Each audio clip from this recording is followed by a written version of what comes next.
Well, it has been a fairly cloudy afternoon around southern West Virginia. We've seen some showers and heard some rumbles of thunder as well, as Tiger and I were talking about during the first weather segment. You can see some of these deeper reds making their way, especially through the northern portion of the state. That indicates some heavier showers and thunderstorms that rolled over West Virginia as we went through the afternoon. But what we're focusing on here, since this is the tropical satellite, is Erin. You can see Erin is developing quite nicely. That's unfortunate because yesterday she was had a little bit of that dry Saharan dust entrained into the circulation, and so that made the storm stay a little bit weaker. But now we're starting to see that dust go away, or at least be shunted away, and that means that Erin will have a chance to strengthen as we go through the next several days. In fact, the Hurricane Center is now predicting a high Category 3 by the time we go through our Monday afternoon. The good news is that recurvature is beginning as well, so that's good to see. We're going to see it recurve well east of the Bahamas, which means that it could shoot the gap between the Bahamas and Bermuda, which is right here. That's good news. That means it'll basically stay out to sea. It means good swells, of course, and possibilities for rip currents, but at least it doesn't mean anything coming on shore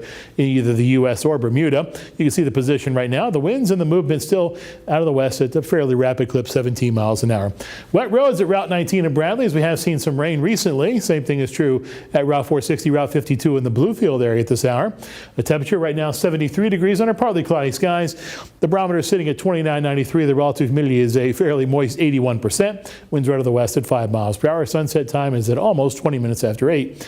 77 in Beckley at the airport, 90 in Charlotte though, 81 in Charleston, 81 also in Atlanta, 78 in Nashville, 86 in Indianapolis. You can see as we take a look at the Doppler radar over the region that there have been plenty of showers and thunderstorms, mainly off to the north of us here in West Virginia, but also off to our south and southeast in Virginia itself. We had some flooding being reported in Parkersburg and also off to the south of Parkersburg this afternoon. That's something that we'll be dealing with if you're heading off to the north of Charleston, in particular up towards the northern portions of the state. Futurecast calls for more of the same as the front continues to try to make its way through the region. It basically stalls out though. It's kind of a similar setup to what it was a few weeks ago. We had several days running of chances for rain, but this time, high pressure will take over our weather. The front will fade, or at least push off to the north far enough where we won't see too much in the way of any kind of rain. Notice as we look at our futurecast as we go into and through the weekend, this right here, of course, is Friday 7:30, and this, as we take a look here, is Sunday morning by about 9 o'clock or thereabouts. We don't see very much in the way of any kind of rain around the region. So we do have to deal with some rain at first, though. The RPM model, one of our models that we look at here, Stormwatch, is calling for some decent amounts of rain. You find yourself underneath one of the showers, there will be good amounts of rain because there is plenty of moisture for the storms to work with.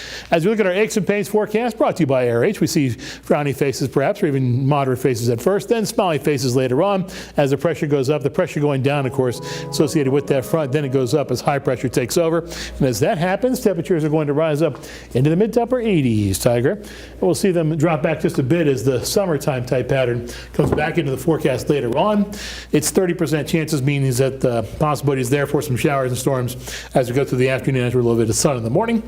Overall, not too bad, though. It's a pretty typical stuff. As we go back to school, a lot of students going back to school. Yeah, it's crazy. Doesn't feel like fall, but that's what they're doing. I know, right? I mean, Fayette County students start school tomorrow, which is absolutely crazy.